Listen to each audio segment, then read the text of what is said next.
আমি তোর সংসারই করব না। তোর টাকা নিয়ে কি করব? তোর টাকায় আমি থুতু দিই।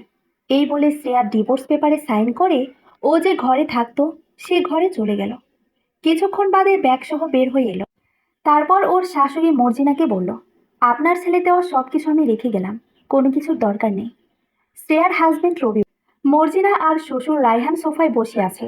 রায়হান শ্রেয়াকে উদ্দেশ্য করে বলল, মা, তুমি যে হুট করে ডিভোর্স পেপারে সাইন করে দিলে, এটা কিন্তু ঠিক হলো না। মেয়ে মানুষের এত জেদ থাকা ভালো না। ডিভোর্স না দিয়ে কি আমি সতীনের সংসার করব? কখনো না। যে জিনিস আমার সেটাই আমি কখনো অন্য কারো ভাগ বসাতে দিব না। শ্রেয়া আর কোনো কথা না বলে বাইরে এসে গাড়িতে বসলো।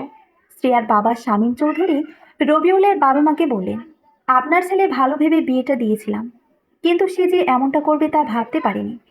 বিদেশে যখন ওর বিয়ে করা বউ বাচ্চা সবই আছে, তাহলে দেশে বিয়ে করার কি দরকার ছিল? শুধু শুধু আমার মেয়ের জীবনটা নষ্ট করলেন আপনারা। শ্রেয়ার চাচা আরিফ বেশ রেগে বলল, আপনার ছেলে বিয়ে করেছে সেটা জানতেন? রবিউল, না, মা বাবা কিছু জানে না। আরিফ, জানাওনি কেন? কি সমস্যা ছিল? শামীম, এখন এসব বলে কাজ নেই। যা ক্ষতি হওয়ার আমার মেয়ের হয়েছে, চলো এখান থেকে। শামীম সেখানে আর দেরি না করে উঠে চলে গেল। আরিফ প্রত্যেকের দিকে তাকিয়ে বলল, কাজটা ঠিক করলেন আপনারা। আজ আপনাদের এই প্রতারণার কারণে আমার ভাইয়ের কাছে নিচু হতে হলো। শামীম বাইরে এসে দেখলো শ্রেয়ার গাড়িতে চুপ করে বসে আছে, আর একটু পরপর চোখ মুছছে। শামীম এসে শ্রেয়ার পাশে বসে ওর হাত চেপে ধরে বলল, আমায় মাফ করে দিস মা, আজ আমার জন্য তোর এই অবস্থা হলো। শ্রেয়া চোখ মুছে ধরা গলায় বলল, তোমার কোনো দোষ নেই বাবা, সবটা আমার ভাগ্য। এর মধ্যে আরিফ এসে গাড়ির ড্রাইভিং সিটে বসলো। আরিফ পেছনে তাকিয়ে হাত জোর করে বলল, আমায় মাফ করে দিও শ্রেয়া, আমি বুঝিনি যে ওই ছেলে বিবাহিত হবে। শ্রেয়া তার ছেলের হাসি দিয়ে বলল, আপনারা তো শুধু টাকা চিনেন, টাকা ছাড়া আর কি বা বুঝেন? যেই দেখেছেন ছেলে আমেরিকা থাকে, অমনি আপনি বিয়ে দেওয়ার জন্য উঠে পড়ে লেগেছিলেন। খোঁজ নেওয়ার প্রয়োজন মনে করেনি যে ছেলে কেমন। সত্যি আমার ভুল হয়ে গেছে, কিন্তু কথা দিচ্ছি এবার তোমাকে অনেক ভালো ছেলের সাথে তোমার। আরিফ কথা শেষ করার আগেই শ্রেয়া রেগে গিয়ে বলল, খবরদার, আর একবার যদি আমার বিয়ের কথা বলেন তো আমার চেয়ে খারাপ আর কেউ হবে না। যান, গিয়ে নিজের মেয়ের বিয়ে দেন। আপনার কারণে আজ আমার এই অবস্থা। আপনি আর কথা বলবেন না আমার সাথে। আরিফ মাথা নিচু করে গাড়িতে স্টার্ট দিল। শ্রেয়া বলতে লাগলো, এই 2 বছর মুখ বুঝে ওদের মা মেয়ের সমস্ত অত্যাচার সহ্য করেছি। মুখ ফুটে কখনো কাউকে কিছু বলিনি, কিন্তু যখন শুনলাম সে বিবাহিত, তখন আর সহ্য করতে পারিনি। আমেরিকা তো আপনার পরিচিত অনেকে আছে, তাদের মাধ্যমে খোঁজ নিতে পারিনি। আরিফ কোনো জবাব দিল না। শ্রেয়া আর কিছু বলল না। শামীমের চোখ থেকে পানি ঝরছে। ওর সবচেয়ে আদরের মেয়ের এই অবস্থায় কিছুতেই মেনে নিতে পারছে না। কিছুক্ষণ বাদে ওরা বাসায় পৌঁছে গেল। শ্রেয়া গাড়ি থেকে নেমে বাড়ির ভেতরে ঢুকে কারোর সাথে কোনো কথা বলে একদম সোজা ওর রুমে গিয়ে ভেতর থেকে দরজা বন্ধ করে হাঁটু গেড়ে মেঝেতে বসে বেশ শব্দ করে কান্না করতে লাগলো। শ্রেয়ার এই কাণ্ড দেখে ওর মেজ ভাবি অর্পিতা শ্রেয়ার রুমের দরজার কাছে গেল আর শুনতে পেল শ্রেয়া ভেতরে কান্না করছে। অর্পিতা শ্রেয়ার মা রত্না বেগমের কাছে গিয়ে বলল, মা, শ্রেয়া কান্না করছে। এই কথা শুনে রত্না তাড়াতাড়ি শ্রেয়ার রুমের কাছে এসে ওকে ডাকতে লাগলো। ওদের পাশাপাশি শ্রেয়ার বড় ভাবি রুমি নিজেও এসে ডাকতে লাগলো, রুমি, শ্রেয়া দরজা খোলো। শ্রেয়া ভেতর থেকে জবাব দিল, ভাবি, প্লিজ আমায় একটু একা থাকতে দাও। অর্পিতা, তোমার একা থাকতে হবে না, তুমি দরজা খোলো। শ্রেয়া, প্লিজ বিরক্ত করো না, যাও এখান থেকে। সবসময় তো তোমাদের মতো করে চলেছি, আমায় এবার একটু নিজের মতো থাকতে দাও। রুমি ইশারা করে সবাইকে যেতে বলল। রত্না চুপ করে বসে কান্না করতে লাগলো। একটু বাদে শামীম ব্যাগপত্র সহ বাড়িতে প্রবেশ করলো। শামীমকে দেখে রত্না চোখ মুছে উঠে দাঁড়ালো। তারপর কড়া গলায় বলল, এবার তোমার শান্তি হলো? মেয়ের তো এই পরিণতি দেখতে চেয়েছিলে তুমি। বিশ্বাস করো, যদি জানতাম ওই ছেলে এমন, তাহলে কখনো ওর সাথে বিয়ে দিতাম না। তোমরা 2 ভাই জেনে শুনে আমার মেয়ে এই অবস্থা করেছো। শামীম আর কিছু বললই না, বলবেই বা কি? দোষ তাদের নিজেদের। শ্রেয়ার জীবন আজ থেকে 2 বছর আগেও অনেক সুখের ছিল। শ্রেয়ারা 2 বোন আর 3 ভাই। শ্রেয়া সবার ছোট হওয়ায় সে একটু বেশি আদুরে ছিল। ভাই বোন, মা বাবা সবাই ওকে খুব ভালোবাসতো। কেউ কোনো কিছুর অভাব রাখেনি। শ্রেয়ার পারিবারিক, আর্থিক সব দিয়ে অবস্থা অনেক ভালো। শ্রেয়ার বড় দুই ভাই বিদেশ থাকে আর ছোট ভাই ঢাকায় চাকরি করে। বড় বোন শিরিনের বিয়ে হয়েছে পাশের এলাকাতে। শ্রেয়া ইন্টার শেষ করার পর থেকে ওর চাচা আরিফ একের পর এক বিয়ে নিয়ে আসতে থাকে, কিন্তু প্রতিবার শ্রেয়া না করে দেয়, কারণ সে এত তাড়াতাড়ি বিয়ে করতে চায় না। শ্রেয়ার ইচ্ছা সে অনার্স কমপ্লিট করার পর বিয়ে করবে। শ্রেয়ার এই ব্যাপারটাই শামীমের বেশ খটকা লাগে। শামীম মনে মনে ভাবতে থাকে, শ্রেয়া আবার কারোর সাথে সম্পর্কে জড়ায়নি তো? নয়তো এত দেরিতে বিয়ের কথা বলবে কেন? আমার প্রত্যেক ছেলে মেয়েকে যখনই বিয়ে করাতে চেয়েছি তখনই বিয়ের জন্য রাজি হয়েছে, কিন্তু শ্রেয়া রাজি হয় না কেন? নিশ্চয়ই কোনো কারণ আছে। অবশ্য শামীমের মাথায় শ্রেয়াকে নিয়ে এমন ভাবনা আরিফে ঢুকিয়েছিল। শামীম একদিন শ্রেয়াকে নিজের কাছে ডাকে, তারপর বলে, আজ তোকে একটা কথা বলবো, তুই সেটা রাখবি? হ্যাঁ বাবা, বলো। মারে, তুই তো জানিস তো যে তোর সব ভাই বোনেরা আমাদের পছন্দ মতো বিয়ে করেছে। হ্যাঁ জানি, কিন্তু আমায় হঠাৎ এই কথা বলছো কেন? কারণ আছে। তোকে তো ছোটবেলা সব দিয়েছি, যখন যা চেয়েছিস। হ্যাঁ, এই জন্য বলছি, আমাদের পারিবারিক একটা রীতি আছে যে এই বাড়ির মেয়েরা বিয়ের আগে কখনো কারোর সাথে সম্পর্ক করতে পারবে না। এটা তো ইসলামে নিষিদ্ধ। তাই বলছি, কখনো সম্পর্কে জড়িয়ে যাস না।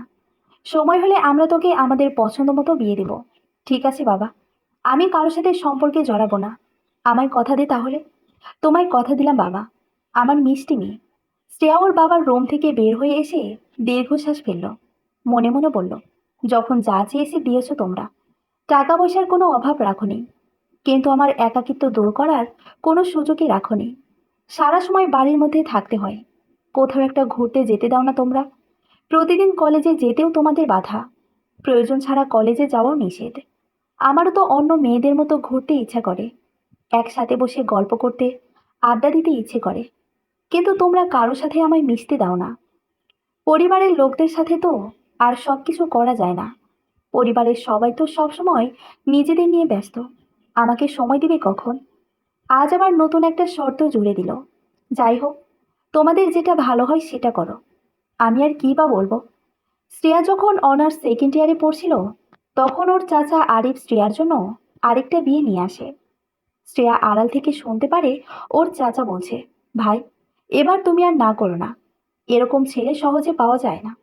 ছেলের ব্যাপারে আমি খোঁজ নিয়ে জেনেছি, সে অনেক সৎ, প্রায় 12 বছর ধরে আমেরিকা আছে, টাকা পয়সা কোনো কিছুর অভাব নেই। হুম, বুঝলাম। তবে ছেলের বয়স একটু বেশি। কত? 42 বছর। কমই আছে। ছেলেদের বয়স কোনো ব্যাপার না।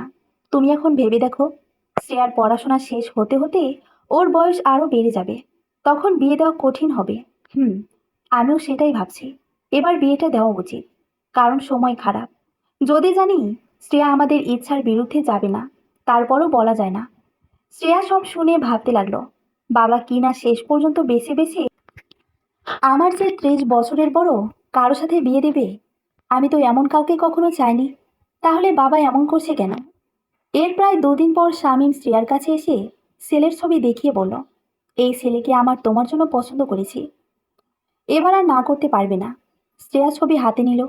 ওর বাবা চলে যাওয়ার পর শ্রেয়া ছবির দিকে তাকিয়ে হাসলো। ওর চোখ থেকে টুপ করে এক ফোঁটা জল পড়ল। শ্রেয়া দীর্ঘশ্বাস ফেলে জানালার কাছে এসে চেয়ার নিয়ে বসলো। এমন সময় ওর কাঁধে কেউ একজন হাত রাখলো। শ্রেয়া পিছনে তাকিয়ে দেখল ওর বোন শিরিন। শ্রেয়াকে তাকানো দেখে শিরিন বেশ চমকে উঠল।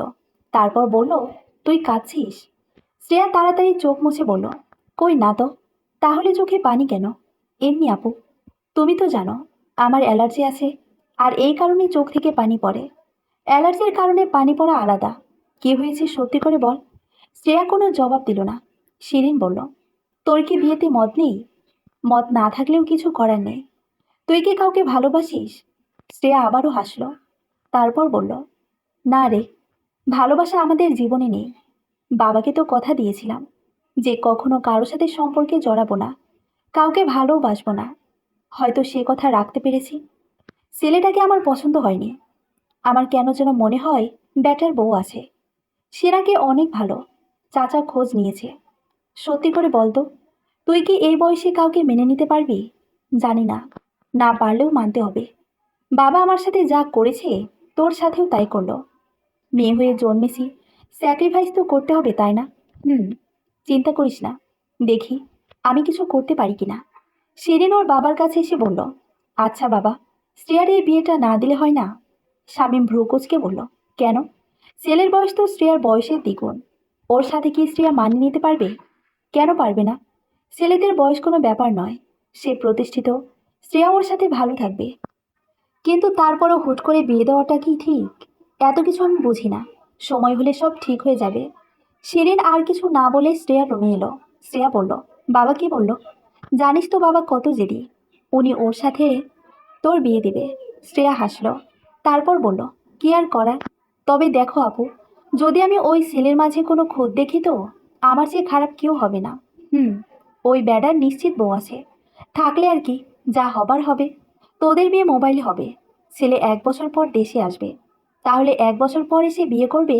মোবাইলে করার কি দরকার? ছেলের বাবা মা চাইছে এটা, আর বাবাও রাজি। ওই আর কি আমায় তাড়াতাড়ি বিদায় করার চিন্তা করছে? তা নয় ঠিক। আসলে ছেলের পরিবারও তোকে হাতছাড়া করতে চাইছে না। আবার বাবাও এই ছেলেকে হাতছাড়া করতে চাইছে না। সেজন্য এই ব্যবস্থা করছে। যা পারে করুক। সামনের মাসের প্রথম দিকে বিয়ে। শ্রেয়া কিছু বলল না। শিরিন যাওয়ার পর শ্রেয়া বিছানার উপর বসে পড়ল।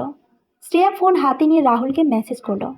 প্রায় বছর খানেক আগে রাহুলের সাথে ফেসবুকে শ্রেয়ার পরিচয় হয়েছে। প্রথম প্রথম দুই একটা কথা হতে হতে একসময় ওরা বেশ ঘনিষ্ঠ হয়ে ওঠে। পরিচয় হওয়ার প্রায় 3 মাস পর রাহুল প্রথমবার শ্রেয়ার ছবি দেখে। আর প্রথম দেখে রাহুল শ্রেয়াকে পছন্দ করে ফেলে। দুজন সমবয়সী। তবে শ্রেয়ার থেকে রাহুলের বাড়ির দূরত্ব অনেক। রাহুল দিন দিন শ্রেয়ার উপর দুর্বল হতে শুরু করে। রাহুল ছিল মধ্যবিত্ত পরিবারের একমাত্র ছেলে। পারিবারিক আর্থিক অনেক সমস্যার মধ্য দিয়ে সে সময় পার করছিল। বেশিরভাগ সময় রাহুল ডিপ্রেশনে থাকতো। তার লেখাপড়া খুব একটা বেশি নেই। বাবার সাথে সে ছোটখাটো একটা ব্যবসায় দেখাশোনা করত।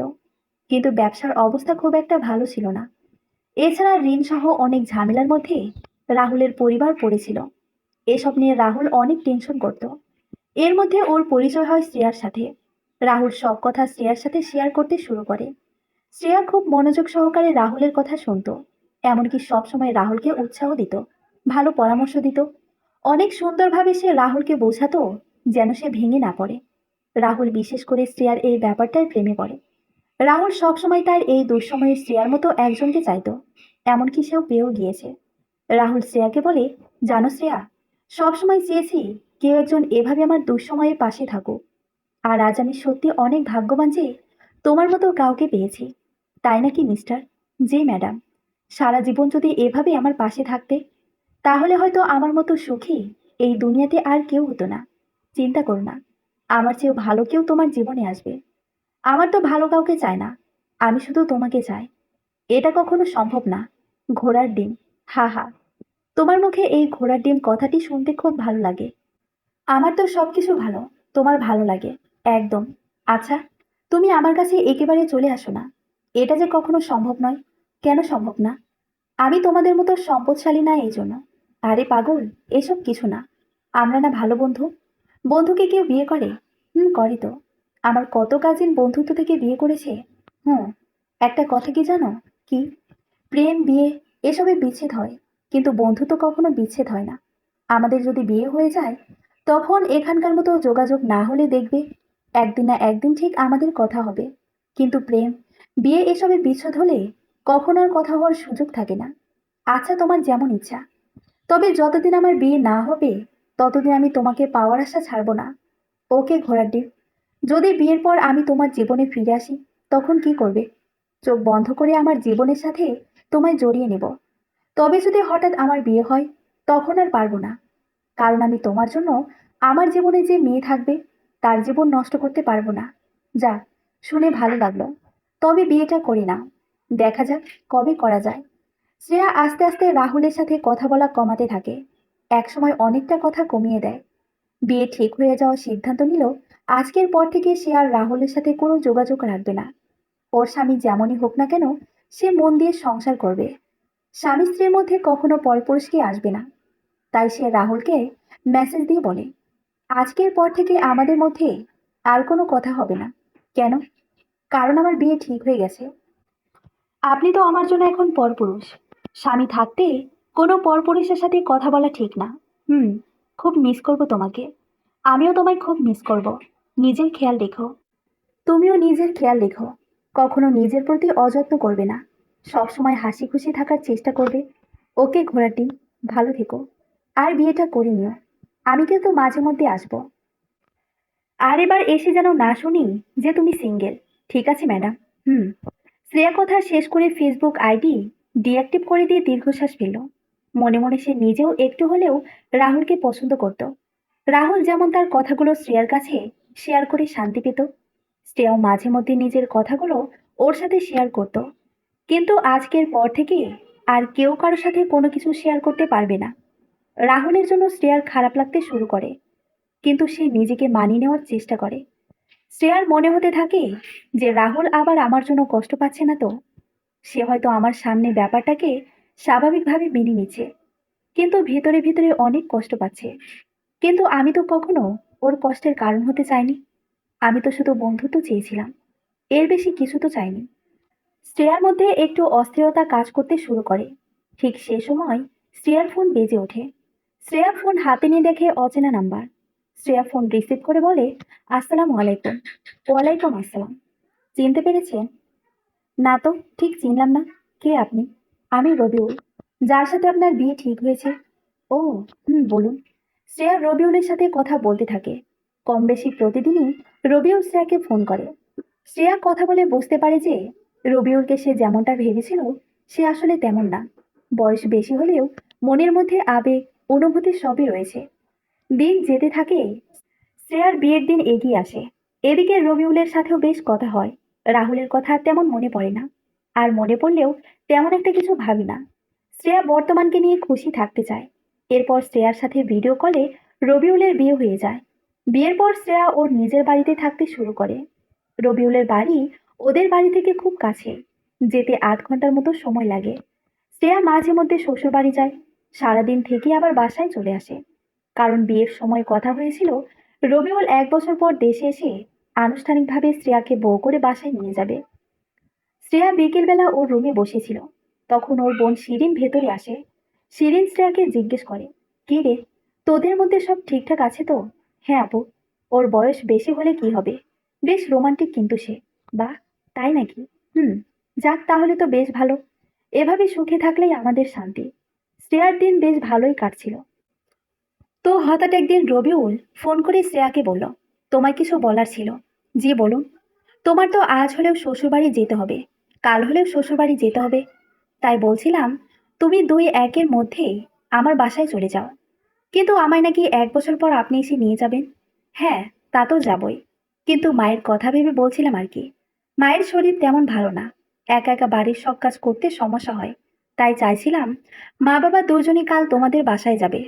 এই বলে রবিউল ফোন রেখে দিল। বিকেলবেলা শ্রেয়ার শ্বশুর শাশুড়ি এসে ওর মা বাবার সাথে কথা বলছে। শ্রেয়া সেখানে যেতেই ওর শাশুড়ি মর্জিনা বলল, এই তো বৌমা এসে গেছে। কোথায় গিয়েছিলে? বাইরে পুকুর পাড়ে বসেছিলাম। নতুন বউয়ের বাইরে গিয়ে বসে থাকা কিন্তু ঠিক নয়। এটা বাইরে নয়, আমাদের বাড়ির পেছনে যে পুকুর, সেটার কথা বললাম। ওই একই হলো। শামীম, শ্রেয়া তোমার শ্বশুর, শাশুড়ি তোমায় নিয়ে যেতে চায়, কি করবে? শ্রেয়া চুপ করে আছে। তখন শ্রেয়ার বড় ভাবি রুমি বলল, এখনই নিয়ে যাবে কেন? কথা হয়েছিল যখন রবিউল দেশে আসবে তখন আনুষ্ঠানিকভাবে ওকে নিয়ে যাবে। কিন্তু এখন কেন? মরছি না, আমাদের বাড়িটা ফাঁকা ফাঁকা লাগে। বৌমা বাসায় গেলে আর এমনটা লাগতো না। তাই বলছিলাম, একদিন তো যেতেই হবে। তো আগে থেকে গেলে ক্ষতি কি? রুমি কিছু বলতে যাবে, তার আগেই শামীম বলল, হ্যাঁ বিয়ান, ঠিকই বলছে।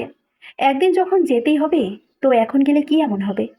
এখন থেকে শ্বশুরবাড়ি থাকলে পরে আর বাসায় আসার জন্য মন ছটফট করবে না। এখন বলুন আপনারা কবে নিয়ে যেতে চাইছেন? শ্রেয়া সেখান থেকে নিজের রুমে চলে গেল। মর্জিনা বলল, আপনি অনুমতি দিলে আজই নিয়ে যাব। ঠিক আছে, আপনারা বসুন, আমি শ্রেয়াকে রেডি হতে বলছি। শ্রেয়া রুমে বসে আছে। তখন রুমি এসে বলল, এদের মতিগতি আমার কেন জানি সুবিধার মনে হচ্ছে না। না হলেও আর কিছু করার নেই। এমন সময় শামীম ঘরে এসে বলল, শ্রেয়া, তুমি তাড়াতাড়ি রেডি হয়ে নাও, ওনারা তোমায় আজই নিয়ে যেতে চায়। রুমি, আজই? শামীম, হুম, আজই। তুমি কাপড় চোপড় গুছিয়ে নিতে শ্রেয়াকে একটু সাহায্য করো। রুমি, ঠিক আছে। শামীম চলে গেল। রুমি শ্রেয়ার দিকে তাকিয়ে দেখলো সে কান্না করছে। রুমি গিয়ে শ্রেয়ার পাশে বসে ওর চোখ মুছে দিল। তারপর বলল, কি হয়েছে, কান্না করছো কেন? শ্রেয়ার কথার জবাব না দিয়ে ও রুমিকে জড়িয়ে ধরল। এরপর শ্রেয়া কাঁদতে কাঁদতে বলল, আমি কোনো কিছু মনের মতো পেলাম না। এটাই মেয়েদের জীবন শ্রেয়া। মনের মতো কিছু না হলেও মনের মতো সব করে নিতে হয়। শ্রেয়া ব্যাগপত্র গুছিয়ে নিয়ে ওর শ্বশুর শাশুড়ির সাথে চলে গেল। শ্বশুরবাড়ি আসার পরই ওর ননদ আইরিন ওর মা বাবাকে উদ্দেশ্য করে বলে উঠল, শেষ পর্যন্ত তোমরা ভাবিকে নিয়ে এলে। যাক বাবা, বাঁচলাম। আজ থেকে আমার আর কোনো কাজ করতে হবে না। মর্জিনা মুচকি আসলো। শ্রেয়া ভ্রু কুচকে আছে। আইরিনের কথায় এটা বুঝতে পারলো যে এখানে ওর সংসার জীবনটা খুব একটা সুখের হবে না। মর্জিনা আইরিনকে বলল, তোর ভাবিকে ঘরে নিয়ে যা। এসো ভাবি। শ্রেয়া আইরিনের সাথে ভেতরে গেল। আইরিন শ্রেয়াকে একটা রুমে নিয়ে গেল। তারপর বলল, ভাবি এটা তোমার ঘর। শ্রেয়া ঘরের অবস্থা দেখে একদম অবাক হয়ে গেল। ঘরের মধ্যে কোনো জিনিসপত্র নেই। মেঝেতে শুধু একটি তোশক বিছানো, তোশকের ওপর একটি বালিশ। এছাড়া আর কোনো জিনিসপত্র নেই। শ্রেয়া কিছু বলতে যাবে, তখনই মর্জিনা বলল, তোমার বাবা কালই সব জিনিসপত্র পাঠাবে। তারপর আশা করি তোমার আর এখানে থাকতে অসুবিধা হবে না। মানে কি? আমার বাবা ঘরের জিনিস দিবে কেন? আপনার ছেলের কোনো জিনিস নেই নাকি? ও মা, এসব কি কথা বলো বৌমা? ভুল কিছু তো বলিনি। আপনার ছেলে আমেরিকা থাকে, মাসে অনেক টাকা ইনকাম করে।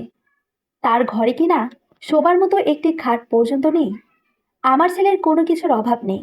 ওর সব কিছু ছিল, তবে একটু পুরনো হয়ে গিয়েছে। তাই তোমার বাবাকে বলেছিলাম যেন ঘর সাজানোর সব কিছু ওনারা দেয়, কারণ থাকবে তো ওনাদের মেয়ে। তার মানে যৌতুক নিবেন, তাই তো? এটাকে যৌতুক বলছো কেন? এসব কিছু তো তুমি ব্যবহার করবে। আর এখন সব মেয়ের বাবারা বিয়ের সময় এসব দেয়। তাহলে তোমার বাবা দিলে ক্ষতি কি? আপনারও তো মেয়ে আছে, ওনার বিয়ের সময় কি দিবে? যারা ঘর সাজানোর সময় এসব জিনিস চাইবে, তাদের কাছে আমার মেয়েকে বিয়ে দিব না। আমার বাবারও আপনাদের মতো ভাবা উচিত ছিল। তখনই আইরিন বলে উঠল, দেখলে মা, ভাবি আসতে না আসতেই তোমায় কিভাবে অপমান করলো। আল্লাহ গো, কপালে যে আমার কি আছে। শ্রেয়া, আমি আপনাদের অপমান করিনি, শুধুমাত্র আপনাদের কথার পরিপ্রেক্ষিতে কথাটি বললাম। ভুল বলে থাকলে ক্ষমা করবেন। মর্জিনা কিছু না বলে দাঁত কটমট করতে করতে চলে গেল। আইরিনও শ্রেয়ার দিকে তাকিয়ে ভেঙচি কাটল। শ্রেয়া বসে পড়ল আর মনে মনে বলতে লাগলো, শেষ পর্যন্ত নিজের মেয়েকে জলে ফেলে দিলে বাবা। ছেলের টাকা পয়সার অভাব নেই, অথচ কিনা তার বাবা মা ছেলের বউয়ের বাড়ির সম্পত্তির আশা করে। কপালে যে কি আছে আল্লাহ ভালো জানে। পরের দিন ট্রাক ভর্তি খাট, সোফা, টিভি, ফ্রিজ সহ প্রয়োজনীয় সকল কিছু নিয়ে শ্রেয়ার বাবা হাজির। এসব আনতে দেখে পাড়ার অনেক মানুষ বলাবলি করছে যে ফকির থেকে কেউ যখন বড়লোক হয়, তখনও তার মধ্যে অন্যের জিনিসের প্রতি লোভ থেকেই যায়। শ্রেয়া সব শুনে মুচকি আসলো। সব জিনিসপত্র ঘরের মধ্যে নিয়ে এসে জায়গা মতো রাখা হলো। এমন সময় মর্জিনা শ্রেয়া বলার সমস্ত কথা শামীমকে বলে দিল। সব শুনে শামীম শ্রেয়াকে ধমকের সরে বলল, এসব আমি কি শুনছি শ্রেয়া? তোমাকে কি আমি বড়দের মুখে মুখে তর্ক করার মতো শিক্ষা দিয়েছি? মনে রেখো, উনি তোমার শাশুড়ি। ওনাকে সবসময় সম্মান দিয়ে কথা বলবে। আর আমি এসব দিচ্ছি তোমার সুখের জন্য। তোমার এসব নিয়ে কথা না বললে চলবে। তোমার বিয়ে হয়েছে বলে এই না যে তোমার প্রতি আমার দায়িত্ব শেষ হয়েছে। তোমার যখন যা লাগবে আমি তাই দিব। এই কথা শোনা মাত্রই মর্জিনার চোখ মুখ খুশিতে জলজল করে উঠল। মর্জিনা বলল, থাক বিয়ায়, আর কিছু বলেন না। ছোট মানুষ, মুখ ফুসকে বলে ফেলেছে। শ্রেয়ার সেখানে না থেকে নিজের ঘরে চলে গেল। সারাদিন ঘরের সব কাজকর্ম করে রাতে শ্রেয়া মনে মনে ভাবল, আজ তো সারাদিন রবিউল ফোন করলো না। একবার ফোন করে দেখি। শ্রেয়া বেশ কয়েকবার কল করলো, কিন্তু সে রিসিভ করলো না। রাত যখন 11টা, তখন শ্রেয়ার ফোন বেজে উঠল। শ্রেয়া ফোন রিসিভ করে বলল, কেমন আছেন? আজ সারাদিন আপনার খবর নেই কেন? খুব বিজি ছিলাম। তোমার বাবা সব জিনিসপত্র দিয়ে গেছে? হুম, দিয়েছে। এসব নেওয়া কি খুব দরকার ছিল? ইচ্ছা করলে আপনি নিজেই তো এসব কিনতে পারতেন। অনেক টাকা পয়সা খরচ হতো। আর এছাড়া এসব তো তোমার নিজেই ব্যবহার করবে। হুম, আমি ফোন রাখছি। আর হ্যাঁ শোনো, মা যেটা বলবে সেটাই শুনবে। মায়ের মুখে মুখে তর্ক করবে না। টাকা পয়সা সব মায়ের কাছে আছে, যখন যা লাগে নিও। আর আমায় যখন তখন ফোন করে বিরক্ত করবে না। আমার যখন সুবিধা হবে তখনই ফোন করব। কাজের প্রচুর চাপ। ভালো থেকো। এ বলে রবিউল ফোন রেখে দিল। শ্রেয়া ভাবতে লাগলো, যখন তখন ফোন করাও যাবে না।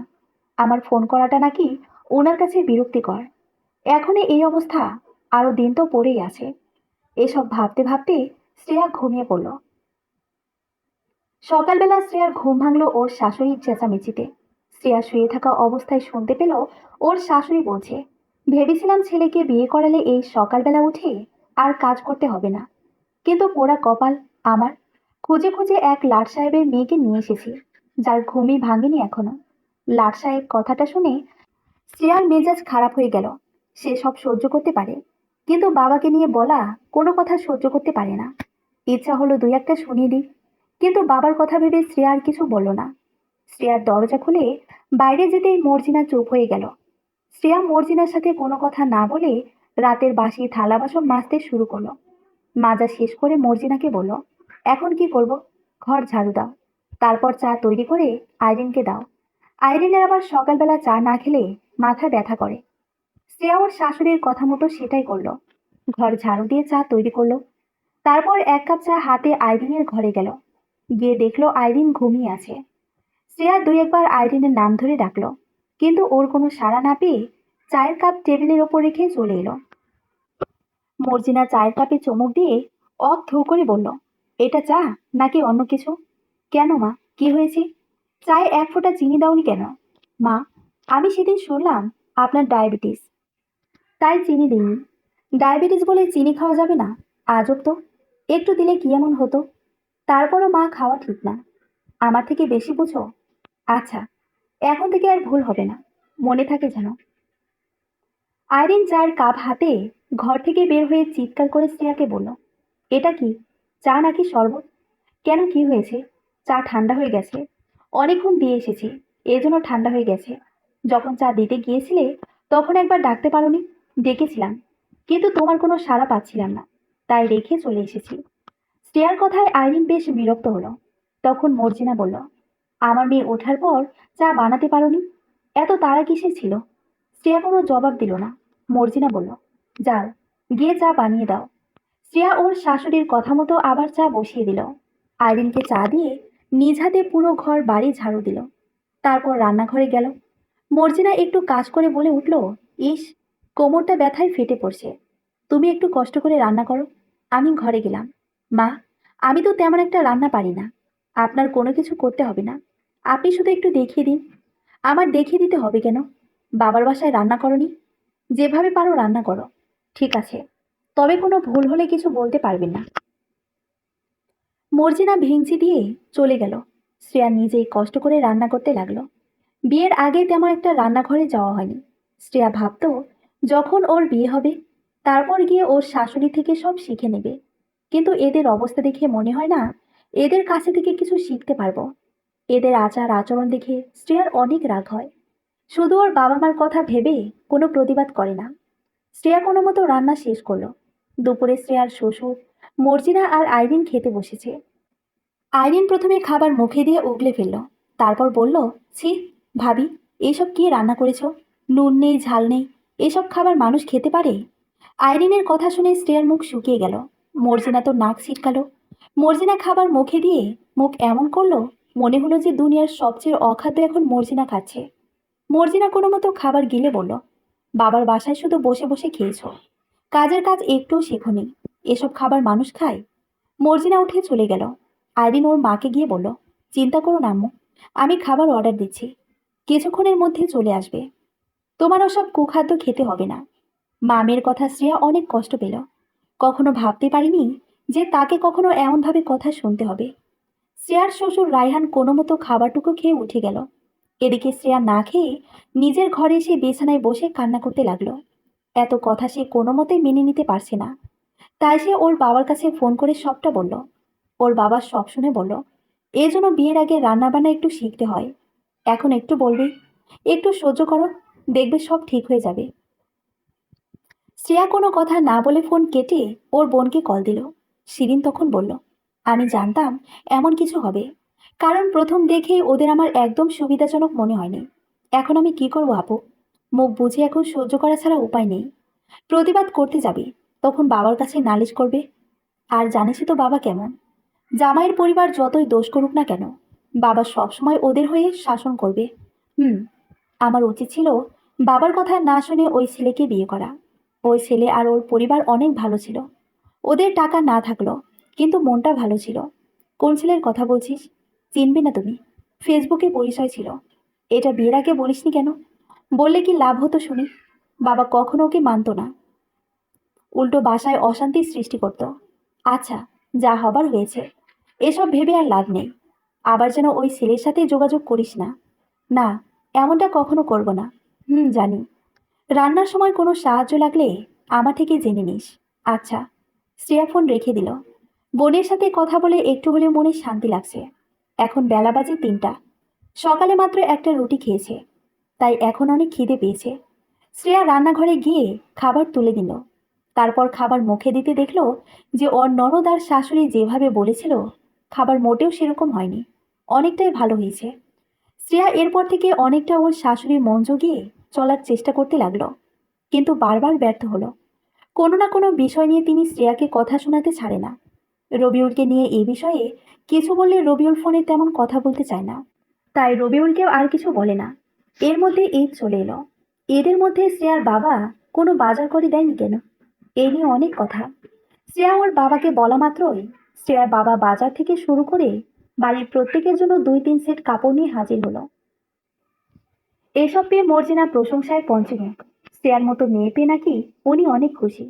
কিন্তু শ্রেয়া তো জানে যে এরা শুধু নেওয়ার বেলায় আছে, দেওয়ার বেলায় নেই। ঈদ মার্কেটে নিজের মেয়ের জন্য দামি দামি কাপড় কিনলো, কিন্তু শ্রেয়ার জন্য কিনলো কম দামি কাপড়।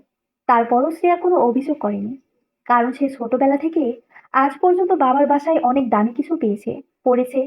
তাই কম দামি জিনিস পাওয়ায় কোনো আফসোস নেই। রবিউল বিদেশ থেকে যা টাকা পাঠায় সব ওর মায়ের হাতে। শ্রেয়াকে দেওয়ার জন্য 1 টাকাও দেয় না। এমনকি কোনো দরকারে শ্রেয়া টাকা চাইলেও মর্জিনা বলে, তুমি টাকা নিয়ে কি করবে? প্রয়োজন মতো সবই তো পাচ্ছ, আবার এক্সট্রা টাকার কি দরকার? বেশি প্রয়োজন পড়লে বাবা থেকে চেয়ে নাও।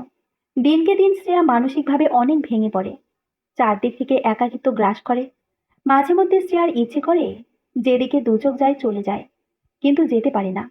মুখ বুজে সব সহ্য করতে হয়। রাতে ঠিকমতো ঘুম হয় না। মনের মধ্যে নানা রকম স্মৃতি ভেসে ওঠে। মনে মনে ভাবে, যদি রাহুলের কাছে চলে যেতাম তাহলে হয়তো এমন দিন আসতো না। রাহুল কি এখনো একা আছে? শ্রেয়ার দীর্ঘশ্বাস আসে। বিয়ের বয়স 1 বছর পূর্ণ হবার কিছুদিন আগে রবিউল দেশে ফিরে এলো। রবিউল দেশে আসার পর শ্রেয়াকে আনুষ্ঠানিকভাবে বিয়ে করে নেওয়ার কথা থাকলেও রবিউল ওর মত পাল্টে শ্রেয়াকে জানালো, দেখো শ্রেয়া, বিয়েতে তোমার বাবা আমাদের অনেক কিছু দিয়েছে, তারপর আবার এত অনুষ্ঠান করা ঠিক হবে না। তাই বলছিলাম, এই অনুষ্ঠান না করে যদি আমায় একটা বাইক দিত তাহলে বেশ ভালো হতো। কিন্তু আপনি তো বেশি দিন দেশে থাকবেন না, তাহলে শুধু শুধু বাইক কিনে কি করবেন? আমি কি সারা জীবনের মতো বিদেশ যাচ্ছি নাকি? এখন থেকে প্রতি বছরই তো দেশে আসব। তারপরও আচ্ছা, বাবাকে বলি দেখি কত টাকা লাগবে। বেশি না, মাত্র 3.5 লাখ। এত টাকা? এটা এত টাকা হলো? তোমাদের তো সম্পত্তির অভাব নেই, দিলে ক্ষতি কি? শ্রেয়া বুঝতে পেরেছে যে জেনে বুঝে সবাই 1 টাকার লোভীর সাথে বিয়ে দিয়েছে। শ্রেয়া ওর বাবাকে বিষয়টা বলতেই ওর বাবা সাথে সাথে দেওয়ার জন্য রাজি হলো। কিন্তু বাধা হয়ে দাঁড়ালো শ্রেয়ার ভাইরা। শ্রেয়ার ভাইদের মতে রবিউলের নাকি টাকার অভাব নেই, তাহলে ফকিনের মতো এটা ওটা আবদার করে কেন? শ্রেয়ার বাবা কারো কথা না শুনে রবিউলকে বাইক কিনে দিল। রবিউল আসার পর থেকে বেশিরভাগ সময় ফোন নিয়ে ব্যস্ত থাকে। শ্রেয়াকে তেমন একটা সময় দেয় না। শ্রেয়া রবিউলকে বলে, সবসময় এত ফোন নিয়ে কি করে? দরকারি কাজ আছে, সেগুলো করি। কিছু বলবে? নাকি আর বলবো? ঠিক আছে। রবিউল আবার ফোনের দিকে মনোযোগ দেয়।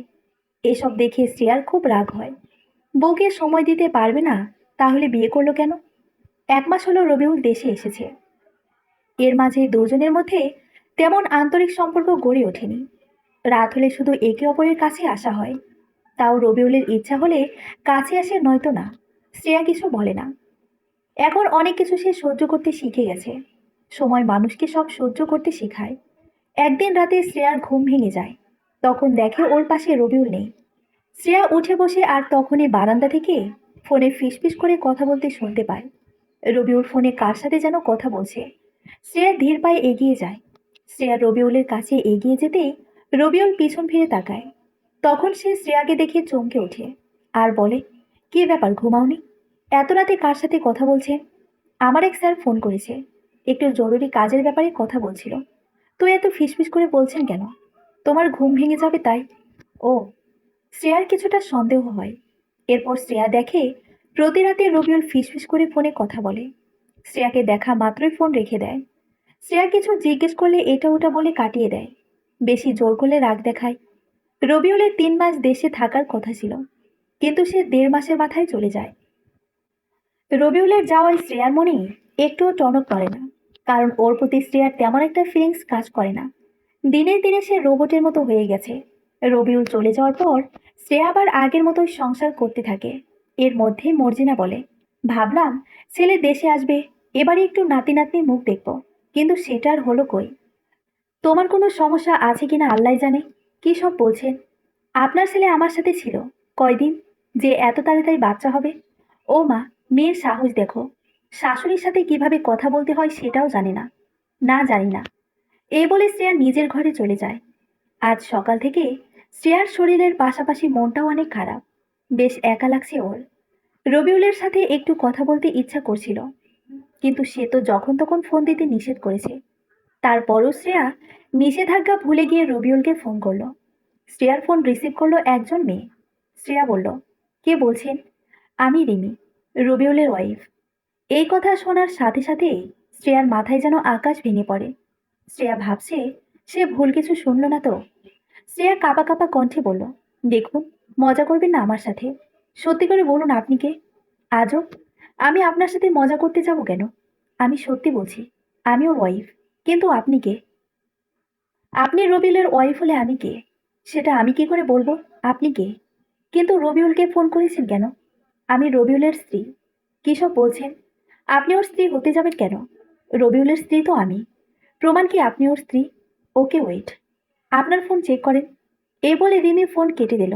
একটু বাদে ফোন নোটিফিকেশন এলো। শ্রেয়া দেখল রবিউলের আইডি থেকে মেসেজ এসেছে। শ্রেয়া মেসেজ ওপেন করার সাথে সাথে ওর মাথায় হাত। রিমি মেয়েটির সাথে বেশ অন্তরঙ্গতায় ছবি তুলেছে। একসঙ্গে দুজনের অনেকগুলো ছবি রিমি পাঠিয়েছে। এমনকি তাদের সাথে একটি বাচ্চাও রয়েছে। শ্রেয়ার চারদিক কেমন যেন আধার হয়ে এসেছে। এসব কিছু যেন সে কিছুতেই বিশ্বাস করতে পারছে না। এমন সময় আবার একটা মেসেজ এলো, আপনি যে রবিউলের স্ত্রী, এর প্রমাণ কি? শ্রেয়া কোনো মতে উঠে দাঁড়ালো। ওর দুই পায়ে যেন একটুও বল নেই। শ্রেয়া কাবিননামা বের করে ছবি তুলে মেয়েটিকে সেন্ড করলো। মেয়েটি এটা দেখার পর বলে উঠল, হারাম জাতা, এত বড় বেইমানি করলো আমার সাথে! 5 বছরের সংসার জীবনে এত বড় বিশ্বাসঘাতকতা! শ্রেয়ার কাছে সবকিছু স্বপ্নের মতো মনে হচ্ছে। শ্রেয়া বলল, প্লিজ একবার রবিউলকে ফোন দিবেন। ওয়েট 5 মিনিট। শ্রেয়া বিছানার উপর বসে কান্না করতে লাগলো। একটু পর রবিউলের নাম্বার থেকে কল এলো। শ্রেয়া ফোন রিসিভ করা মাত্রই রবিউল বেশ রেগে বলল, তোমাকে কতবার বলেছিলাম যে আমার অনুমতি ছাড়া কল করবে না, তারপরও কেন করলে? শ্রেয়া আর নিজের রাগ ধরে রাখতে পারল না। শ্রেয়া বলল, তোর অনুমতির গুষ্টি মারি আমি? তুই ওখানে বসে রাসলীলা চালাচ্ছিস, আর আমি যেন সেটা ডিস্টার্ব না করি সেজন্য অনুমতি নিতে বলতি? ভদ্রভাবে কথা বলো। চুপ কর। তোর মুখে ভদ্রতা কথা মানায় না। তুই আমায় ঠকিয়েছিস। তুই একটা চিটার। তোর বউ থাকতেও তুই আমায় কেন বিয়ে করলি, আগে সেটা বল। রবিউল কিছু বলছে না। ওপাশ থেকে রিমি রবিউলকে সেই জঘন্য ভাষায় গালি দিচ্ছে। শ্রেয়া বলতে লাগলো, বুঝেছি, তুই আমায় টাকার জন্য বিয়ে করেছিস তাই তো? কত টাকা লাগবে রে বল, তোর মা বোনকে টাকা দিয়ে ভরিয়ে দিব। রবিউল ফোন কেটে দিল। শ্রেয়া বিছানায় বসে কান্না করতে লাগলো। শ্রেয়া চোখের পানি মুছে সিদ্ধান্ত নিল আর এক মুহূর্ত এই বাড়িতে থাকবে না সে। এমন সময় দরজায় কেউ নক করলো। দরজা খুলতেই আইরিন বলল, ভাবি, বাসায় আমার বান্ধবীরা আসছে, আমাদের একটু নাস্তার ব্যবস্থা করবে? শ্রেয়া রেগে বলল, আমায় কি তোদের দাসী মনে করিস, যে যখন যা বলবে আমি সেটাই করব?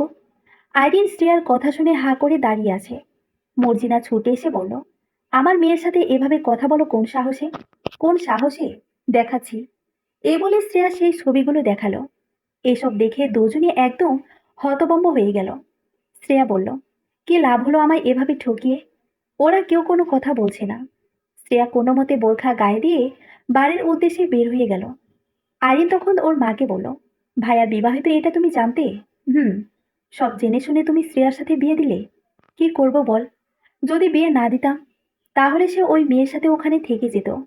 ভেবেছিলাম বিয়ে দিলে যখন বাচ্চা হবে তখন একবার হলে হয়তো বউ বাচ্চার জন্য দেশে আসবে। এটা অন্যায় করলে মা তোমরা। এমনটা যদি আমার সাথে হতো, মানতে পারতে? মর্জিনা নিশ্চুপ হয়ে গেল। শ্রেয়ার বাবা আর চাচা উঠানে বসে কিছু জায়গা জমির বিষয়ে কথা বলছে। শ্রেয়া ওর বাবার সামনে এসে দাঁড়ালো। শ্রেয়াকে দেখে ওরা দুজনে অবাক হলো, কারণ শ্রেয়া কখনো না বলে বাসায় আসেনি। শ্রেয়া কান্না করতে করতে বলল, তোমরা আমার জীবনটা এভাবে নষ্ট না করলেও পারতে। স্বামী, কি হয়েছে মা? এভাবে কথা বলছিস কেন? শ্রেয়া সবকিছু বলতে লাগলো। সব শুনে শ্রেয়ার মা রেগে গিয়ে বলল, এজন্য বলেছিলাম বিয়ের আগে ভালো করে খোঁজ খবর নিতে। শামীম চুপচাপ শুনছে। শামীমের চোখে পানি। শামীম আরিফকে বলল, তোকে তো বলেছিলাম যে ছেলের ব্যাপারে তোর পরিচিত বন্ধুদের মাধ্যমে খোঁজ নিতে। তুই খোঁজ নিসনি? আরিফ কোনো কথা বলছে না। শামীম আরিফের কাছে গিয়ে কষে একটা চড় মারল। আরিফ গালে হাত দিয়ে বলল, ভুল হয়ে গেছে আমার। সবাই ওর ব্যাপারে ভালো বলছিল, তাই আমি আর খোঁজ নেইনি ওখানে। তোমার একটা ভুলের কারণে আমার মেয়ের জীবনটা তুই শেষ করে দিলি। শ্রেয়া পাথরের ন্যায় চুপ করে বসে আছে। শামীম বলল, এখন মা বল, তুই কি করবি? আমার সিদ্ধান্ত আমি নিয়ে নিয়েছি। আমি আর এক মুহূর্ত ওর সংসার করব না। আমি ডিভোর্স চাই। একবার ভেবে দেখলে হতো না? তার মানে কি তোমরা চাইছো আমি সতীনের সংসার করব? এক মুহূর্ত না। আমি ডিভোর্স চাই, নয়তো নিজেকে শেষ করব। শ্রেয়া মা নিজেও বলল, আমিও আর ওর সংসার করাবো না। ওরা আমার মেয়েটাকে শেষ করে ফেলেছে। আগে আমার মেয়ের চেহারা কেমন ছিল, আর এখন কেমন হয়েছে। এটা নিয়ে শ্রেয়া আর রবিউলের পরিবারের মধ্যে বেশ ঝগড়া হলো। রবিউলের পরিবার মাপ চাইল, কিন্তু শামীম আর কিছুতেই রাজি হলো না। রবিউলকে দেশে নিয়ে এলো, আর তারপর দুই পরিবারের সিদ্ধান্তে ডিভোর্স সম্পন্ন হলো। রবিউল যখন শ্রেয়াকে মোহরানার টাকা দিতে চাইছিল, তখন শ্রেয়া বলল, তোর সংসারই করব না। তোর টাকা আমি কি করব? তোর টাকায় আমি থুতু দিই। এ বলে শ্রেয়া বের হয়ে আসে। এখন সে নিজের রুমের মধ্যে চুপ করে বসে আছে। সে ভাবতে পারেনি যে ওর জীবনে এরকম একটা ঝড় নেমে আসবে। শ্রেয়া মানসিকভাবে অনেক ভেঙে পড়েছে। তার সাথে ঘটে যাওয়া এটা কোনোভাবে মেনে নিতে পারছে না। দিনের বেশিরভাগ সময় ঘরে নয়তো ছাদের এক কোণায় বসে কাটায়। কারো সাথে ঠিকমতো কথা বলে না। সারা রাত জেগে থাকে। ভোরের দিকে একটু ঘুমায়। শ্রেয়ার ভাবিরা যথাসম্ভব ওকে সময় দেয়, কিন্তু তারপরও সে মনমরা হয়ে থাকে। শ্রেয়া মনে মনে ভাবে, এই মুহূর্তে তাকে একমাত্র মানসিক শান্তি দিতে পারবে একজনই, আর সেটা হলো রাহুল। প্রায় 2 বছর পর আজ স্নেহা ওর আইডিতে লগ ইন করতে গেল, কিন্তু দেখলো ওর আইডি ডিসেবল হয়ে গেছে। শ্রেয়া নতুন আইডি খুলে রাহুলের আইডি অনেক খুঁজলো, কিন্তু খুঁজে পেল না। শ্রেয়া এবার আরো ভেঙে পড়ল। মনে মনে ভাবছে, এতদিনে হয়তো রাহুল আমায় ভুলে গেছে। ওর জীবনে অন্য কে এখন চলে এসেছে। শ্রেয়া আরো বেশি মানসিকভাবে ভেঙে পড়ল। খাওয়া দাওয়া ঠিক মতো না করায় আর না ঘুমানোর কারণে শ্রেয়া বেশ অসুস্থ হয়ে গেল। শ্রেয়াকে হাসপাতালে ভর্তি করানো হলো। বেশ কিছুদিন চিকিৎসার পর শ্রেয়া কিছুটা সুস্থ হলো। তখন শ্রেয়ার ছোট ভাই হৃদয় আর হৃদয় স্ত্রী ঈশিতা জানালো, ওরা শ্রেয়াকে সিলেটে নিয়ে যেতে চায়। হৃদয় সিলেটে বদলি হয়েছে। 3-4 বছর সিলেটে থাকতে হবে। হৃদয় চাচ্ছে শ্রেয়াকেও সে সিলেটে নিয়ে যাবে, আর সেখানে কলেজে ভর্তি করে দেবে। ঈশিতা বলল, শ্রেয়া আমার সাথে যাই হোক, আর একা থাকতে হবে না। আমরা দুই ভাবি ননদ মিলে আড্ডা দিব, ঘুরবো। এতে শ্রেয়ার মনটাও ভালো হবে। শিরিন, ঈশিতা ঠিক কথাই বলছে। শ্রেয়া, তুই হৃদয়ের সাথে চলে যা। কি যাবি? শ্রেয়া যাওয়ার জন্য রাজি হলো। হৃদয় শ্রেয়াকে নিয়ে সিলেটে চলে এলো, আর ওকে কলেজে আবার ভর্তি করে দিল। সিলেটে আসার পর শ্রেয়া আগের চেয়ে অনেকটা অসুস্থ হয়েছে। ঈশিতা মেয়েটা বেশ হাসি খুশি। সবসময় সে শ্রেয়াকে হাসি খুশি রাখার চেষ্টা করে। ঈশিতা বয়সে শ্রেয়ার 2 বছরের বড় হলেও সে সবসময় বান্ধবীর মতো শ্রেয়ার সাথে মিশতে পছন্দ করে। একদিন বিকেলবেলা শ্রেয়া ওর ভাই হৃদয় আর ভাবি ঈশিতার সাথে সিলেট বিছনাকান্দিতে ঘুরতে এসেছে। শ্রেয়া এসে নদীতে থাকা একটি পাথরের উপর বসে পা পানিতে ভেজালো। ঈশিতা বলল, কি রে, এখানে বসে পড়লি যে? চল ঘুরি আমরা। না ভাবি, তুমি গিয়ে ভাইয়ার সাথে ঘুরো। আমি এখানে ঠিক আছি। হৃদয়, তোর কি মন খারাপ? শ্রেয়া মুচকি হেসে বলল, আমার আবার মন আছে নাকি যে খারাপ হবে? এমন ভাবে কথা বলিস কেন? আচ্ছা সরি। ঈশিতা, ঠিক আছে বসে থাক, আমরা এখানেই আছি। শ্রেয়া, হুম ভাবি, এখনই ঘুরে নাও, নয়তো বাচ্চা কাচ্চা হলে আর ঘুরতে পারবে না। হৃদয় আর ঈশিতা মুচকি হাসলো। শ্রেয়া চুপ করে বসে পাহাড়ের দিকে তাকিয়ে আছে, আর ভাবছে, আমার জীবনটা এমন না হলেও পারতো। এমন সময় হঠাৎ কেউ পেছন থেকে বলতে লাগলো, মনের আঙ্গিনা ছেড়ে চলে গেলে অনেক দূরে। তোমার আশায় পথে যে আছি প্রতি প্রহর জুড়ে। মন বাগানের ফুলগুলো পড়ছে ঝরে, একা একা আবারও ফুটবে ফুল মন প্রাঙ্গণে। তোমার আমার যেদিন দেখা হবে গোধূলি লগ্নে। এটা শুনে প্রিয়া বেশ চমকে উঠল, কারণ এটা তো প্রায় রাহুল বলতো। যখন থেকে শ্রেয়ার বিয়ে ঠিক হয়েছে তখন থেকে রাহুল বারবার শুধু এটা শ্রেয়াকে এসএমএসে দিত। তবে কি রাহুল এসেছে? শ্রেয়া পিছনে তাকালো, দেখলো এক ছেলে দাঁড়িয়ে আছে। শ্যামবর্ণ গায়ের রং, পরনে কালো জ্যাকেট, কালো প্যান্ট, চোখে সাদা রঙের চশমা, হাতে কালো রঙের ঘড়ি, পায়ে সাদা জুতো, মাথার চুল ওপরের দিকে আঁচড়ানো, মুখে চাপ দাড়ি। শ্রেয়া যেটা ভেবেছিল ঠিক সেটাই হলো। শ্রেয়া বলল, রাহুল? চিনতে পেরেছেন ম্যাডাম? হুঁ। আপনি আমায় চিনলেন কিভাবে? বাস্তবে তো কখনো দেখেননি। তারপরও কিভাবে? আপনাকে ভুলে যাওয়া কখনো সম্ভব না। সেই প্রথমবার আপনার ছবি মনের মধ্যে অঙ্কন করেছিলাম, যেটা আজও ঠিক আগের মতোই সংরক্ষণ করা আছে। শ্রেয়া কিছু বলল না। রাহুল আবার বলল, অনেকক্ষণ ধরে দেখছি আপনি একা একা বসে আছেন। আপনার উনি কোথায়? শ্রেয়া মাথা নিচু করে আছে। রাহুল বলল, কি হয়েছে ম্যাডাম? আপনি ঠিক আছেন তো? আসলে আমার ডিভোর্স হয়ে গেছে। কি বলছেন এসব? হুম। ডিভোর্স হলো কেন? ওর একটা বউ আছে সেজন্য। হায় রে, এটা বিয়ের আগে খোঁজ নেননি? জানি না। ওই ব্যাটারও কি আক্কেল? এক বউ থাকতে আবার একটা বিয়ে করেছে। ইচ্ছা তো করছে ওরে আমি। বাদ দিন না। তো আপনার কি খবর? একা কেন আপনি? উনি কই? উনি আবার কে? আপনার বউয়ের কথা বলছি মিস্টার। আপনার বউ যদি দেখে যে আপনি আমার সাথে কথা বলছেন, তাহলে মনে হয় আপনাকে পিটিয়ে পাটিসাপটা করবে। শ্রেয়ার কথা শুনে রাহুল হাসতে লাগলো। শ্রেয়া ভ্রু কুঁচকে বলল, হাসছেন কেন? আমি কি হাসি কিছু বলেছি? হুম। কারণ আমি বিয়েই তো করিনি। বউ আসবে কোথা থেকে? সিরিয়াসলি? হুম। বিয়ে করেনি কেন? কাউকে ভালো লাগেনি তাই? আজাইরা। না সত্যি। শ্রেয়া কিছু বলতে যাবে, এমন সময় হৃদয় আর ঈশিতা ফিরে এলো। হৃদয় রাহুলকে দেখে শ্রেয়াকে জিজ্ঞেস করলো, শ্রেয়া কে ও? ভাইয়া, এটা রাহুল, যার কথা আমি সেদিন তোমাদের বললাম। হৃদয় একবার রাহুলের দিকে তাকালো, তারপর শ্রেয়াকে বলল, আচ্ছা, ঠিক আছে, কথা বল। শ্রেয়া পানির মধ্যে থেকে উঠে এলো। তারপর রাহুলকে বলল, ভাইয়াকে দেখে ভয় পেলেন নাকি? না তো, ভয় পাবো কেন? দেখছি সাহস বেড়ে গেছে আপনার, সেই সাথে নিজের ভাবও বেড়ে গেছে। ব্যাপারটা কি? আসলে ম্যাডাম, আমি এখন যে অবস্থায় আছি, আজ থেকে 2 বছর আগে যদি সে অবস্থায় থাকতাম, তাহলে হয়তো আমি আপনাকে পেয়ে যেতাম। পাগল। এখন কোন অবস্থায় আছেন শুনি? এখন বলতে পারেন আমি প্রতিষ্ঠিত। আমার বাড়িঘর সবই আছে। টাকা পয়সার কোনো অভাব নেই। তাহলে বিয়ে করছে না কেন? আপনার মতো কাউকে খুঁজেছি, কিন্তু পাইনি, তাই বিয়েটাও করা হয়নি। আপনি সত্যি পাগল হয়ে গেছেন। আমার মধ্যে কি এমন দেখছেন শুনি? আপনার মধ্যে যা দেখেছি তা আর কারো মাঝে দেখতে পাইনি। সে সময় আমার সুযোগ ছিল না, তাই আপনাকে আমার করে নিতে পারিনি। কিন্তু আজ সুযোগ এসেছে। আমি আর আপনাকে ছাড়তে চাই না শ্রেয়া। আমি আপনাকে বিয়ে করতে চাই। এবার আপনি সত্যি পাগল হয়ে গেছেন। কি বলছেন ভেবে দেখেছেন? এমন সময় হৃদয় এসে বলল, কি রে, কি হয়েছে? দেখো ভাইয়া, এই ছেলে কি বলছে। ও নাকি সব জেনে শুনেও বিয়ে করবে। হৃদয় রাহুলের দিকে তাকালো। হৃদয়ের তাকানো দেখে রাহুল একটু ভয় পেল। তারপরও রাহুল বেশ সাহস নিয়ে বলল, শ্রেয়াকে আমি অনেক ভালোবাসি।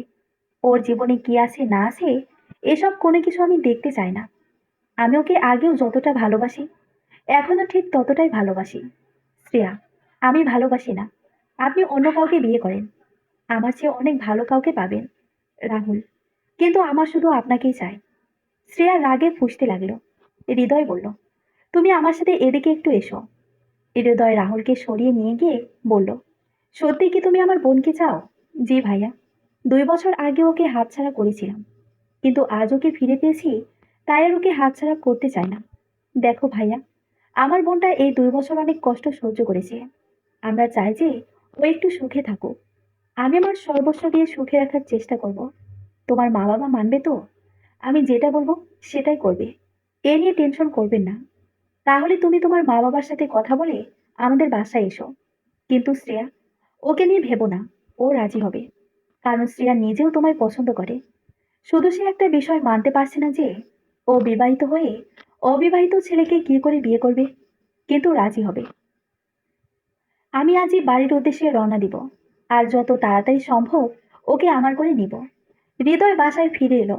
ঈশিতা শ্রেয়াকে বলল, ছেলেটা সত্যি তোকে ভালোবাসে, নয়তো সব শুনেও সে কেন তোকে বিয়ে করতে রাজি হবে? তুই আর না করিস না। কিন্তু এটা কি করে সম্ভব হবে ভাবি? সে এখন পর্যন্ত কুমার ছেলে, আর আমি একজনের সাথে সংসার করেছি। ভালোবাসায় এসব কিছু না, জানিস তো। যারা ভালোবাসে তারা কখনো শরীর দেখে না, দেখে না যে ভালোবাসার মানুষটির শরীরে কার স্পর্শ আছে। এরা নিঃস্বার্থভাবে নিজের মতো ভালোবাসে, যেমনটা রাহুল তোকে ভালোবাসে। অনেক বোঝানোর পর শ্রেয়া বিয়েতে রাজি হলো। রাহুল ওর বাবা মাকে নিয়ে শ্রেয়ার বাসায় এলো। শ্রেয়ার বাবা আর কোনো কিছু না ভেবে বিয়েতে রাজি হয়ে গেল। অবশেষে সাধারণভাবে রাহুলের সাথে শ্রেয়ার বিয়ে সম্পন্ন হলো। রাহুল শ্রেয়াকে নিজের বাসায় নিয়ে এলো। রাতের বেলা বউ সেজে শ্রেয়া বসে আছে। একটু পর রাহুল ঘরে এলো। রাহুল শ্রেয়ার থেকে বেশ কিছুটা দূরে দাঁড়িয়ে আছে। রাহুল বলল, একবার আমার দিকে তাকাবে? শ্রেয়া মাথা তুলে রাহুলের দিকে তাকালো। রাহুল মুচকি হাসলো। তখন কেন জানি শ্রেয়ার একটু লজ্জা লাগলো। রাহুল শ্রেয়ার কাছে এসে বলল, খুব ইচ্ছা ছিল তোমাকে এভাবে বউয়ের সাজে দেখার। আস্থা পূর্ণ হলো। আমি কখনো ভাবিনি যে আমাকে দ্বিতীয়বার বউ সাজতে হবে। আর অতীত নিয়ে ভেবো না শ্রেয়া, এখন আমি আছি তো, তোমায় কখনো কষ্ট দিব না। সবসময় বুকের মধ্যে নিয়ে আগলে রাখবো। তাহলে না? রাহুল শ্রেয়াকে শক্ত করে জড়িয়ে ধরলো। আজ শ্রেয়ার অনেক শান্তি লাগছে। মনে হচ্ছে বুকের মধ্যে থেকে অনেক বড় পাথর সরে গেছে। শ্রেয়া মন ভরে রাহুলের ভালোবাসার স্পর্শ নিতে থাকে। পরের দিন বিকেলে রাহুলের মা বাবা শ্রেয়াকে নিজের রুমে ডাকলো। শ্রেয়াকে সামনে বসিয়ে দুজন অনেক কথা বলল। রাহুলের মা বলল, জানো, যেদিন তোমার বিয়ে হয়ে যায় সেদিন রাহুল অনেক কান্না করেছিল। আমাদের অনেক কষ্ট গেছে, কিন্তু রাহুলকে কখনো এভাবে কান্না করতে দেখিনি। ওর কান্না দেখে বুঝেছিলাম সে তোমায় কতখানি ভালোবাসে। মনে মনে চাইতাম যে কোনোভাবে তুমি যদি আবার ওর জীবনে ফিরে আসতে। আজ আমার ইচ্ছাটুকু পূর্ণ হয়েছে। রাহুলকে অনেক মেয়ে দেখিয়েছি, কিন্তু সে কোনো না কোনোভাবে বিয়ে করা থেকে এড়িয়ে গেছে। তুমি আবার ফিরে আসবে, এজন্য হয়তো এমন হয়েছে। আজ থেকে আমি নিশ্চিন্ত। তোমার একটা কথা বলবো? জি মা, বলুন। আমরা মারা যাবার পর আমার ছেলের তুমি ছাড়া আপন বলতে আর কেউ থাকবে না। তাই ওকে যেন কষ্ট দিও না, ওকে ছেড়ে যেও না। কখনো ছেড়ে যাব না মা। শুধু দোয়া করবেন আমাদের জন্য। দোয়াই করি মা, তোমরা সুখী হও। শ্রেয়া রাহুলের বাবা মার রুম থেকে বের হয়ে ছাদে এলো। রাহুল ছাদে বসে সূর্যাস্ত দেখছে। শ্রেয়া এসে রাহুলের পাশে বসে ওর হাত ধরে কাঁধে মাথা রাখলো। রাহুল শ্রেয়ার কপালে চুমু দিল। শ্রেয়া বলল, তোমার স্বপ্ন অবশেষে পূর্ণ হলো। তোমার স্বপ্ন ছিল এভাবে বসে একদিন গোধূলি লগ্ন উপভোগ করবে। হুম, কেন জানি মনে হতো তুমি আমার জীবনে ফিরে আসবে, দেখা হবে গোধূলি লগ্নে। শ্রেয়া মুচকি হাসলো। দুইজন বসে গোধূলি লগ্ন উপভোগ করতে লাগলো। সমাপ্ত। যারা রবিউলের শাস্তি চেয়েছিলেন তাদের উদ্দেশ্যে কিছু কথা বলছি। মানুষ যখন পাপ করে তখন সেই পাপের শাস্তি প্রকাশ্যে হলে যতটা ভয়ানক হয়, তার চেয়ে বেশি ভয়ানক হয় পাপের শাস্তি অপ্রকাশ্যে ঘটলে। অপ্রকাশ্যে ঘটে যাওয়া পাপের শাস্তি মানসিকভাবে বেশি আঘাত করে। তাই রবিউলের শাস্তি অপ্রকাশিত রাখলাম, বাকিটা পাঠকের ওপর ছেড়ে দিলাম। পাঠক পাঠিকাগণ রবিউলের কি শাস্তি হলে খুশি হতেন সেটা জানাতে একদমই ভুলবেন না। ধন্যবাদ সবাইকে।